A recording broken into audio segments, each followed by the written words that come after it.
पूरे बजरंग दल के कार्यकर्ता सड़क पे हैं और हनुमान चालीसा का पाठ हो रहा है, प्रदर्शन हो रहा है, इसको क्या मानते हैं सर? इस रूप में देखना चाहती है, सही है या गलत? केवल बजरंग दल के कार्यकर्ता क्यों कर रहे हैं? ये तो हर हिंदू को करना चाहिए। हनुमान चालीसा पढ़ना बजरंग दल के कार्यकर्ता का केवल थोड़ी काम है। इसे राजनीतिक से नहीं जोड़ना चाहिए। नहीं, आज हनुमान जी हमारा जन्म सिद्ध अधिकार है। आप पढ़ते हैं हनुमान चालीसा? कब पढ़ते हैं? हिंदू समाज में केवल कथा सुनने से कुछ नहीं होगा। हम 9 दिन हम सिवान कथा सुना के चले गए। 9 दिन के बाद 10वें दिन यदि इस कथा को आपने अपने घर में कंटिन्यू नहीं किया तो इसका प्रभाव उतना नहीं पड़ेगा। हमारे कल जाने के बाद परसों घर में रामचरितमानस जी खुलनी चाहिए। नहीं 4 घंटा तो कम से कम 1 चौपाई पढ़ने की आदत होनी चाहिए, और होता है।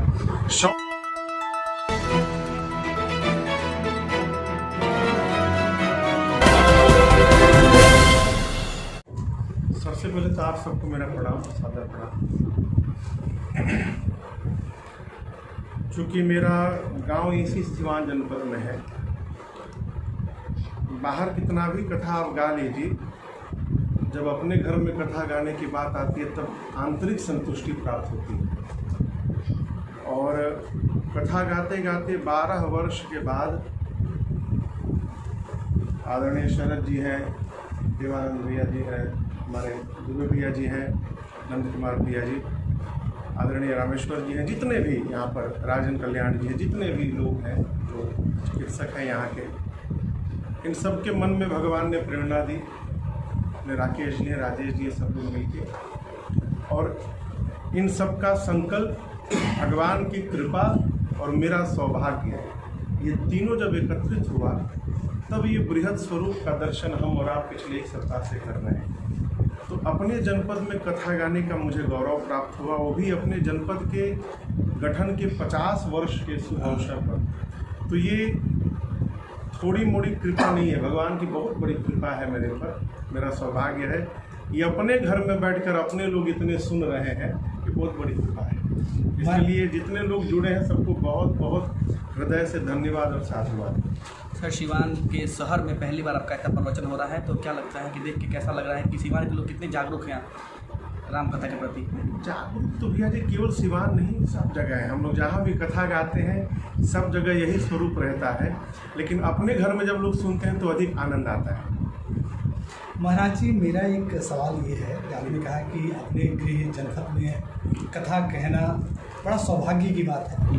तो इस सौभाग्य में आपको नहीं लगता है बड़ा विलम्ब हुआ? 12 साल का वक्त लगा, आपको लोगों ने यूट्यूब पे सुना, सोशल मीडिया पर आपको पहले लोगों ने जाना, उसके बाद फिर आप यहाँ आए साक्षात। नहीं, अच्छा हुआ। देखिए, किसी भी यात्रा में जब आप यात्रा करते हैं लंबे समय तक, तो यात्रा करते करते आपको जीवन में बहुत कुछ अनुभव में आता है। अनुभव में आने के बाद जब आप कोई बात कहते हैं तो समाज पर उसका अधिक प्रभाव पड़ता है। आज मैं यदि अपने 5 साल पहले की कथा सुनता हूँ किसी भी माध्यम से, टीवी पर, पेन ड्राइव से, तो अपनी कथा सुन के मुझे हंसी आती है। 12 साल यात्रा लगा, कलिकाल में 12 वर्ष की अवस्था को एक तपयुग कहा गया है। तो एक तपयुग पूर्ण होने के बाद मुझे सिवान में आने का अवसर मिला। तो केवल मैं कथा नहीं गा रहा हूँ, पिछले 12 वर्ष में मुझे जो जो अनुभव हुआ है उस अनुभव को भी अपनों के बीच रखने का अवसर प्राप्त हुआ है। अगर सहयोग की बात कीजिए तो क्या यहाँ सहयोग कैसा मिला लोगों को? दिव्य, दिव्य, शब्दों से नहीं कहा जा सकता उसको। कथावाचन में गीत संगीत और स्वर की क्या बहुत भूमिका है। विशेष रूप से श्री रामचरितमानस के लिए गोस्वामी जी ने कहा है कि जे गा वही यह चरित्र सुधाए। स्वामी जी कहने के लिए नहीं कहते, क्या करने के लिए कहते हैं? गाने के लिए। तो गायन के लिए वाद्य भी चाहिए, संगीत भी चाहिए, तो संयुक्त है। संगीत के कारण लोग जुड़े हुए रहते हैं कथाओं से। लोग डॉक्टर इंजीनियर बनते हैं, बनते हैं, शिक्षक बनते हैं, तो कथावाचक बनने की प्रेरणा कहाँ से मिली, कैसे मिली? देखिए, मैं कथावाचक सोच के नहीं बना, मैं भी डॉक्टर बनने वाला था।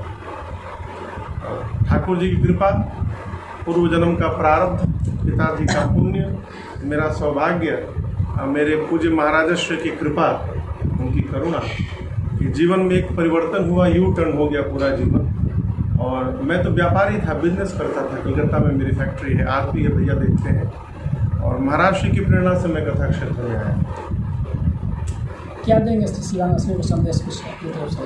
8 दिन से संदेश दिया जा रहा है भगवान श्री राम के चरित्र को श्रवण करके, और जितना हो सके उस चरित्र को अपने जीवन में धारण करने का प्रयास किया जाए।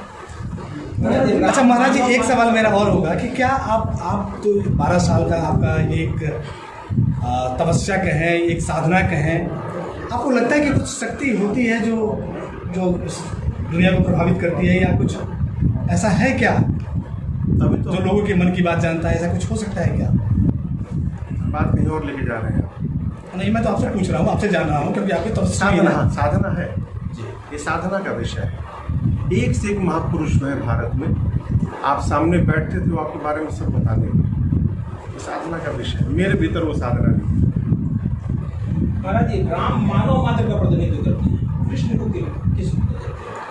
देखिए, कृष्ण को मैं उतना नहीं जानता क्योंकि मैंने भागवत जी को पढ़ा नहीं। कई लोगों ने कहा कि भागवत जी की भी कथा करिए, प्राय वक्ता करते हैं राम कथा भागवत कथा। भागवत जी कथा के लिए पहला तो विद्वान होना आवश्यक है, जो हम है नहीं। और स्वामी जी ने गाँव की भाषा में लिखी कथा तो हम गा ले रहे हैं। कृष्ण लीला पुरुषोत्तम है, राम मर्यादा पुरुषोत्तम है। भगवान लीला कर सकते हैं, जीव लीला नहीं कर सकता। भगवान कृष्ण भी गीता में कहते हैं कि पुरुषों में मैं राम। अर्जुन से भगवान ने कहा है कि मैं क्या क्या हूँ, तो उसमें पुरुष की जब बात आई तो भगवान कृष्ण कहते हैं कि पुरुषों में मैं राम हूँ। इसलिए किसी भी, देखिए, समाज का निर्माण व्यक्तित्व से होता है। जिस समाज का व्यक्ति जिसका श्रेष्ठ व्यक्तित्व होगा, वो समाज उतना दिव्य होगा। यदि श्रेष्ठ व्यक्तित्व का निर्माण करना है तो रामचरित्र के आश्रय में आना ही पड़ेगा। एक समाज दो वर्ग में है, एक या तो राम भक्त है या राम विद्रोही। आप कैसे समझेंगे कि ये विद्रोही भी है फिर भी राम भक्त है? विद्रोही तो अभी कोई मिला नहीं हमको अभी तक। नहीं, मैं आपको नहीं, मैं समझूँ कि जैसे कई लोगों को ऐसे चल रहा है कि जो राम भक्त नहीं है वो राम का विद्रोह कर रहा है, तो हम कैसे समझ जाए कि नहीं उन्हें विद्रोह करने वाले हमको नहीं मिले आज तक, हमको आज तक नहीं मिला। जो राम की कथा कभी नहीं सुना है वो भी कथा में आने के बाद राम कथा सुनने लगा। ये घटना नहीं है। अभी मेरे कथाओं में कई जगह मुसलमान भाई लोग भी आते हैं। हमारे एक देवरिया के मुसलमान कथा के प्रेमी हैं शहाबुद्दीन अंसारी। मैं क्षेत्र में जहाँ भी कथा करता हूँ अगला जाकर बैठ के कथा सुनता है। मैं नहीं देख पाया। अभी हम लोग के एक परिकर तक तो नहीं रहे, वो पूज्य महाराज श्री के मेरे परिकर, वो उनका नाम था गुलाम रसूल मोहम्मद खान। मेंढक जिला है, अब तो तेलंगाना में चला गया मेंढक। वहाँ उन्होंने गांव का नाम ही बदल दिया, नाम रख दिया नारायण खेड़, मुसलमानों का गांव। खुद थे गुलाम रसूल मोहम्मद खान, एकादशी भी रहते थे, रोज़ा भी रहते थे। तो हम लोग की कथाओं में जो राघव जी की करुणा कृपा है, जो भगवान की कथा नहीं भी सुनता, एक दिन आ जाए तो कथा सुनने लगता है। हम कैसे माने विद्रोह हो रहा है? और जो विद्रोह कर रहे भी होंगे तो भगवान से प्रार्थना है कि उनकी मति को सद्बुद्धि प्रदान करें, विद्रोह समाप्त करें। जो कथावाचक का जन्म आता है तो तुम भगवा कपड़ा है, लेकिन आप में वैसा कुछ नहीं दिखता। नहीं, ऐसा नहीं कह सकते कथावाचक। नहीं। देखिए, भगवा कपड़ा जो है वो संन्यास का प्रतीक है। सन्यासी विरक्त महापुरुष भगवा धारण करते हैं। मैं भगवा पहनने का अधिकारी नहीं हूँ, मैं गृहस्थ। मेरी श्रीमती जी हैं, बच्चे हैं, मैं परिवार में रहता हूँ, गृहस्थी में रहता हूँ। भगवा धारण करने का अधिकार मेरे पास नहीं है, उसकी पात्रता नहीं है मेरे को। कैसे धारण कर लेंगे? राम कथा जब आप करते हैं और जब आप वहाँ से दूसरी जगह के लिए प्रस्थान करते हैं, क्या ऐसा कोई उदाहरण आपके सामने आया है कि आपकी कथा से प्रभावित होकर जीवन परिवर्तन हुआ? सैकड़ों उदाहरण, एक नहीं सैकड़ों। अभी आपके बगल में एक स्टेशन है बनकटा, उत्तर प्रदेश में पड़ जाता है। बनकटा के पीछे गांव है अहिरौली बघेल, बाबू साहब लोगों का गांव है, बड़ा प्रसिद्ध गांव है। जब मेरी कथा निश्चित हुई इस गांव में, तो मेरे पास फ़ोन आने लगे क्षेत्र से कि लोग कहते हैं गाँव महाराज जी वो गांव के लोग कथा सुनी। मैंने इस मानसिकता के वहाँ के लोग थे। मेरा जो निवास था कथा के, निवास के पीछे कोई परिवार था कि उनमें आपस में बोला चाली देखा देखी भी नहीं था। और 7 दिन के बाद दोनों भाई आपस में गले लेकर रो रहे थे, एक दूसरे से क्षमा मांग रहे थे। हृदय परिवर्तन हुआ है। एक बार मैं बलिया में कथा गा रहा था तो 8वें दिन गांव के आयोजन करता है समिति के लोग, एक गांव के लोग को एक आदमी को पकड़ के लाए 3 बजे मेरे कमरे में। 4 बजे से कथा थी। बोले भाई अभी क्यों आए? तो समय नहीं है मिलने का। बोले महाराज श्री ये व्यक्ति कल रात से रो रहा है। घर वालों को सुबह पता चला, दिन भर लोग चुप कराए, चुप नहीं हुआ तो आपके पास लाए हैं। कल ये कथा में गया था, आप इसको पूछिए क्यों रो रहा है। उसकी आंखें बाहर निकल गई थी रोते रोते। तो मैंने उनसे पूछा भैया क्यों रो रहे हो? तो बोले महाराज जी कल मैं कथा में गया, पहली बार गया और भरत चरित्र की कथा मैंने कल सुनी। मैं इसलिए रो रहा हूँ कि भगवान ने मुझे भाई नहीं दिया है। भगवान मुझे भाई दिए होते ना तो मैं भरत बन के अपने भैया को प्रेम करता। तो परिवर्तन हुआ ना। देखिए पात्रता जितनी बड़ी आपकी होगी, पात्र जितना बड़ा होगा, पात्रता उतनी अधिक होगी। जब बर्तन में सामान जाएगा तो उसका प्रभाव पड़ेगा। एक बड़ा सवाल ये आमतौर पर जो भारतीय श्रद्धालु में ज़्यादा समझने लगते हैं महर्षि वाल्मीकि की रामायण और रामचरितमानस, दोनों में क्या अंतर है? दोनों की कथानक में अंतर है, कथाओं में अंतर है। वाल्मीकि मैंने पढ़ा नहीं है क्योंकि मानस जैसे समय नहीं मिला है। सुना हो जो मैं संतोष से। देखिए भगवान हर कल्प में अवतार लेते हैं, तो किसी भी महापुरुष की रचना को आप गलत नहीं बोल सकते। मानस में गोस्वामी जी कहते हैं कलप कलप प्रति प्रभु अवतरिहं चारु चरित नाना विधि करिहं। भगवान हर कल्प में अवतार लेते हैं, तो हर कल्प में कथाएं थोड़ी थोड़ी बदल जाती हैं। अब जैसे वाल्मीकि रामायण में केवट जी का चरित्र नहीं है, केवल एक संकेत है कि भगवान जब मिथिला गए विश्वामित्र जी के साथ तो बक्सर के बाद एक केवट ने गंगा जी को पार कराया, बस इतना। श्री रामचरितमानस में केवट जी का बड़ा विस्तार चरित्र है। दूसरी बात, रामचरितमानस में परशुराम जी का आगमन वहाँ होता है कब? जब प्रभु ने धनुष तोड़ दिया, तुरंत परशुराम जी आते हैं। वाल्मीकि रामायण में भगवान विवाह करके जब अयोध्या लौट रहे हैं तो बीच रास्ते में परशुराम जी मिलते हैं। दोहरी घाट है बड़हलगंज के पास, उसी दोहरी घाट के पास राम जी परशुराम जी मिले, 2 हरि मिले थे, इसलिए उसका नाम दोहरी घाट हुआ। तो वाल्मीकि में और श्री रामचरितमानस जी में कथा थोड़ी अलग अलग है, मूल ढांचा तो वही है लेकिन प्रसंग थोड़े आगे पीछे है, तो वो कल्प कल्प का भेद है, दोनों सत्य है। स्वामी जी आप मानस के मर्मज्ञ हैं, क्योंकि आपने अभी कहा कि मानस से ही मुझे समय नहीं मिला कि मैं दूसरा कुछ पढ़ूं, तो एक मानस में दोहा है, मैं आपसे चाहूँगा कि उसका अर्थ बताएं। अधम जात में विद्या पावें, भयहूँ जथा ए दूध पियावें। इसका अर्थ क्या हुआ आप मुझे बताइए। प्रसंग आप जानते हैं कहाँ का है? जी कहाँ का है? काकभूषणी जी का। हाँ, वो कह रहे हैं अपने गुरु से, तो इतना ही। गुरु जी से नहीं बोल रहे हैं, ये गरुड़ जी से बोल रहे हैं। जी देखिए, सामान्य तरह से जब आदमी आत्मग्लानि में उतरता है जी, मनुष्य जब आत्मग्लानि में उतरता है तो अपने को बहुत कुछ बोलता है, मैं पापी हूँ, मैं नीच हूँ, कहता है ना। गरुड़ काकभूषुंडी की महाराज उस आत्मग्लानि में है। गुरुदेव भगवान ने उनको ज्ञान दिया, शिक्षण दिया। गुरुजी वैष्णव थे, वो शैव थे, और वो शैव और वैष्णव में विरोध करते थे। उज्जैन के महाकाल मंदिर में महाकाल भगवान के सामने बैठ कर पूजा में थे काकभूषुंडी जी। उसी बीच गरुड़ जी प्रवेश किए। गुरुदेव भगवान के आने के बाद काकभूषुंडी जी उठे नहीं।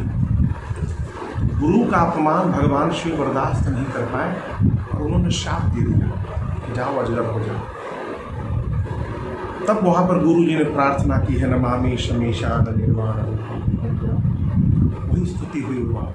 तो ये काकभूषुंडी जी अपनी दयनीयता बताते हैं कि मैं इतना अधम हूँ, विद्या प्राप्त करने के बाद जिस प्रकार सांप को जितनो दूध पिलाओ जहरी मारता है, मैं ऐसा जड़मती था कि जिस गुरु ने मुझे विद्या दी मैं उन्हीं से विरोध करता। ये इसका अर्थ है। अब इसको आप किसी जाति पर लेकर ना जाए। रही बात मानस जी में जाति व्यवस्था की, तो आप लोग ये चौपाई तो पढ़ ले रहे हैं और ये नहीं पढ़ रहे हैं कि मानस में राजघाट पर चारों वर्ण के लोग एक साथ नहाते थे। यदि राम कथा में भेदभाव रहता तो एक ही घाट पर चारों वर्ण कैसे नहाता? एक चीज, एक लास्ट राम कथा और धार्मिक आयोजन के माध्यम से समाज और राष्ट्र के निर्माण में इसका क्या भूमिका है? बहुत निर्माण है। देखिए, जो धार्मिक है वो राष्ट्रभक्त भी होगा। अब जैसे कथा चल रही है तो जितने पंडाल में 12,000 15,000 लोग हैं, सब बेकार लोग हैं। बेकार एक भी आदमी पंडाल में नहीं आता होगा। जितने लोग आ रहे हैं सब काम करने वाले लोग हैं, सब व्यस्त लोग हैं। जो जिम्मेदार व्यक्ति है उसी को धर्म से भी मतलब है, उसी को राष्ट्र से भी मतलब है। लापरवाह को इससे मतलब नहीं है। कथाओं के प्रति राष्ट्र चेतना की बात हमेशा होती रहती है। अच्छा स्वामी जी, आपने एक अलग शैली विकसित की है कथा कहने की, बड़ा ही रोचक मनोहर लगता है सुनने में। तो आप जब दूसरे प्रांत में जाते हैं जहाँ भोजपुरी लोग नहीं समझते हैं, तो वहाँ कैसे आपकी शैली विकसित? पहली बात तो मैंने अलग शैली मैंने नहीं दी है, ये मेरे गुरुजी की कृपा प्रसादी है। ये उनकी शैली है, मेरी अपनी कोई शैली नहीं है। हाँ, एक क्षेत्र है तो यहाँ हम लोग भोजपुरी थोड़ा अधिक प्रयोग करते हैं। बाहर जाते हैं तो भोजपुरी नहीं होती। प्रासंगिक जो गीत है केवल, अब जैसे राम जी मिथिला विवाह करने गए तो वहाँ उड़िया में तो गीत होंगे नहीं, वहाँ मैथिल में ही होंगे, भोजपुरी में होंगे। तो जो विवाह के प्रासंगिक गीत हैं वो तो भोजपुरी में होते हैं, लेकिन बाकी जो भी भजन है वो सब हिंदी में। हाँ, मतलब एक चीज है, पूरी देश दुनिया में अपने कथा करिए, हिंदुत्व का भविष्य क्या दिख रहा है? क्योंकि हर दिन कथा हो रहा है, हर दिन यज्ञ, हर दिन पूजा पाठ, कहीं पर डे शहरों में चल रहा है। और अगले दिन सुनने में आया कि यहाँ धर्म परिवर्तन हो गया, ये लड़कियाँ मुस्लिम बन गई, इसके पीछे क्या है? वो हिंदू तो समझ नहीं पाई। नहीं, देखिए आप मेरी बात समझिए। किसी भी समाज के निर्माण में एक व्यक्ति का योगदान नहीं है। सबसे पहले अपने को कहें कथाकार, फिर आप लोग पत्रकार, हमारे गुरु जी कहते हैं कथाकार, पत्रकार, चित्रकार, नीतिकार, अदाकार और गीतकार। ये जितने लोग हैं, इन सबकी भूमिका जब श्रेष्ठ होगी तब कोई भी समाज अथवा कोई भी धर्म श्रेष्ठता को प्राप्त करेगा। ठीक, हम लोग कथा गाते हैं, यहाँ पर तो आप लोग आ रहे हैं, कई जगह बुलाने पर पत्रकार भाई लोग नहीं आते। कई जगह कहते पैसा चाहिए, हम नहीं छापेंगे। भगवान न करे उसी पंडाल में यदि कोई कोना गिर गया तो सबसे पहले आप ही लोग पहुंचेंगे, पत्रकार लोग। राम कथा में पंडाल गिर गया, 50 दब गए। तो अब क्षमा करिएगा, आदमी सवेरे उठते से उठते पेपर पढ़ रहा है। ठीक, यदि सुबह सुबह उसको पेपर में पढ़ा 5 मर गए, 10 जल गए, लूट गया, बलात्कार हो गया, तो जो व्यक्ति सवेरे सवेरे ये न्यूज़ पढ़ेगा, पूरे दिन उसकी कैसी मानसिकता रहेगी और उससे आप किस प्रकार के व्यवहार की आप कामना करते हैं। हम समाज को जो परोसेंगे, समाज उसी रूप में समाज को देखेगा। सच्चाई बताना है, लेकिन किस बात को किस रूप में कहना, इसका विवेक होना चाहिए। हिंदू समाज में केवल कथा सुनने से कुछ नहीं होगा। हम 9 दिन हम सिवान कथा सुना के चले गए, 9 दिन के बाद 10वें दिन यदि इस कथा को आपने अपने घर में कंटिन्यू नहीं किया तो इसका प्रभाव उतना नहीं पड़ेगा। हमारे कल जाने के बाद परसों घर में रामचरितमानस जी खुलनी चाहिए। नहीं 4 घंटा तो कम से कम एक चौपाई पढ़ने की आदत होनी चाहिए। और होता है, 100% नहीं होता है, लेकिन 10% होता है। लोग तो जुड़े रहते हैं ना उससे, तो प्रयास करते रहिए। सारी केवल एक लोग के कहने से कुछ नहीं होगा। जितने सनातनी हैं सबका कर्तव्य है, सबका धर्म है। आपके बगल अब जाति परिवर्तन हो रहा है, आप यदि भेदभाव करेंगे, छूत अछूत करेंगे तो कौन आपके साथ सटेगा? कोई दूसरा किसी भी परिवार में घर के बाहर का प्रवेश तभी होता है जब घर के लोगों में मतभेद होता है। मतभेद मनभेद हुआ तो उस भेद का प्रयोग तीसरा करेगा। तो अपने जो है, जो हिंदू हैं, उनको समेटने का प्रयास करिए। जितने पत्रकार लोग हैं, आप सबसे मेरी प्रार्थना है, जितने लोग सुन रहे हैं, खून लेने कोई जाता है तो ये नहीं पता लगाता है कि ये ब्राह्मण का है कि शूद्र का है कि क्षत्रिय का है, वैश्य का है। पता लगाता है क्या कोई? क्या सर आप उपचार करते हो तो जाति के उपचार करते हैं? नहीं करते। तो इस भेदभाव को मिटाया जाए। यही तो राम कथा गाते हैं। राम जी शबरी का जूठा बल खाए। क्या राम जी के छत्तीसगढ़ से होकर राम जी गए हैं? वही राम जी का ननिहाल है। भरत जी चतुरंगिनी सेना लेकर गए थे चित्रकूट में। राम जी सेना नहीं रखते थे क्या? रावण मेरी माँ को हरण करके ले गया। राम जी चाहते तो उसी ननिहाल से, छत्तीसगढ़ से पूरी सेना मंगा सकते थे अपने मामा घर से। क्यों नहीं मंगाए? समाज के सबसे निचले पायदान पर जो जीव खड़ा है, रघुनाथ जी ने उनको समेटा, उनको एकत्रित करके उनके भीतर ये ऊर्जा भरी कि आपके भीतर वो शक्ति है कि आप कुछ भी कर सकते हैं। उनके मनोबल को बढ़ाया, उनके विश्वास को बढ़ाया, साथ में खड़े रह के, और निचले वर्ग के लोगों को जोड़ जोड़ के भगवान ने एक आताताई को समाप्त कर दिया। ये संदेश है मानस का। सर के साथ आपके जवाब में से एक सवाल, आपने जिन कार का नाम दिया, कथाकार, गीतकार, कलाकार, सब लोग शुल्क के साथ ही अपनी समाज देते हैं। किसके साथ? शुल्क के साथ। फिर पत्रकारों के शुल्क पर नहीं, शुल्क की बात नहीं करें हम, उस पर नहीं बात करें, शुल्क पे बात नहीं। पत्रकार का काम है समाज का दर्पण। जी। कहीं गोली चल रही तो अब शुल्क लेकर न्यूज छापते हैं? मेरे प्रश्न का उत्तर है। मैं हमको शुल्क देता ही है, उसी के लिए गोली की खबर छापे चाहे। नहीं तो राम देखिए, आप खबर छापते तो सबको छापिए ना भाई। जी जी जी। आप बुरे का छाप रहे हैं बिना पैसे लिए, तो अच्छे का भी छापिए। जी। हमारा कहने, हम आपको नहीं कह रहे हैं, हम कई जगह जाते हैं। एक जगह मैं कथा गा रहा था, बिलासपुर छत्तीसगढ़ में, कोई न्यूज़ नहीं छपी 7 दिन तक।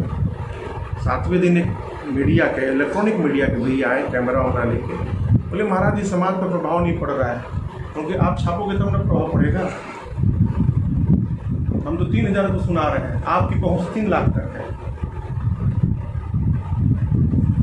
हम उस हिसाब से नहीं किए। शुल्क देखिए अनिवार्य, हम कथा गाते हैं, दक्षिणा लेते हैं, क्योंकि हमारा परिवार है।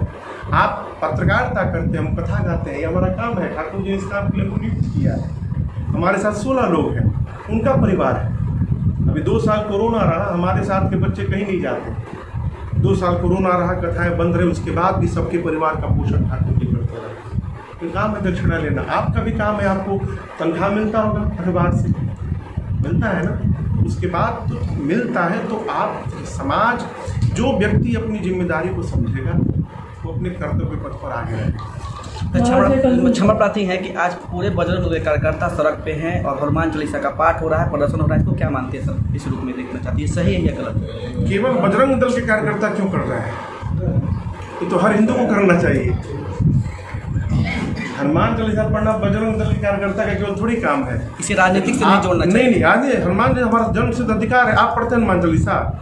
कब पढ़ते हैं? रोज पढ़ते हैं, जब ना बहुत पढ़ते हैं मतलब क्या? जब नहाते हैं तो हनुमान चालीसा ही पढ़ते हैं। हाँ, तो सबको पढ़ना चाहिए, इसमें कौन सी आपत्ति? तो लोग कुछ राजनीतिक से जोड़ के सड़क पे प्रदर्शन कर रहे हैं, पाठ कर रहे हैं, इसको सर क्या मानते हैं? क्या सही है या गलत है? उनकी अपनी चेतना दी सड़क राम भक्त हनुमान का मानस बदल करता है। सुनिए, सड़क चलने के लिए है, पाठ करने के लिए नहीं है। यदि कोई कर रहा होगा तो किसी के विरोध में कर रहा हो, तो इसमें प्रशासन का काम है विनम्रतापूर्वक कि जो सड़क पे हो रहा है उसको रोका जाए। कोई भी करे, सड़क चलने के लिए ना, गाड़ी चलने के लिए, कि पढ़ने के लिए, पूजा पाठ करने के लिए। महाराज जी अंतिम सवाल, भगवान की अव्वल भक्ति कैसे है? भगवत कृपा से, उसके लिए भक्त को क्या करें? निष्काम भाव से लगे रहिए। केवट जी के चरित्र को सुना आपने? जी जी। केवट जी का चरित्र सकामता से निष्कामता की यात्रा का नाम है। केवट जी पहले कहते हैं कि प्रभु परिवार चलाने के लिए कुछ है नहीं, नाव चलेगी तो रुपया आएगा हमारे पास, अब उसी रुपया से हमारे घर में भोजन जाएगा। कुछ है नहीं, हम बहुत गरीब हैं, नाव चली जाएगी तो घर का कैसे चले जाएगा। ये सकाम है, उनकी कामना है कि नाव चलेगी तो मिलेगा, तो हम घर का पोषण करेंगे। भगवान के आश्रय में रहे। थोड़ी देर बाद हृदय परिवर्तन हुआ, फिर बोले कुछ नहीं लूँगा, ऐसे फ्री में पार कर दूँगा। सकामता थोड़ी समाप्त हुई, भगवान को पार किए तो पूर्ण समर्पण हो गया। भगवान देने भी लगे तो बोले अब कछुनाथ न चाहिए मोरे। सकामता से निष्कामता की ओर जब आप बढ़ेंगे तो भगवान की कृपा का अनुभव होने लगेगा। सर कर्म पूजा है या पूजा कर्म? कर्म पूजा है। आप जब मंच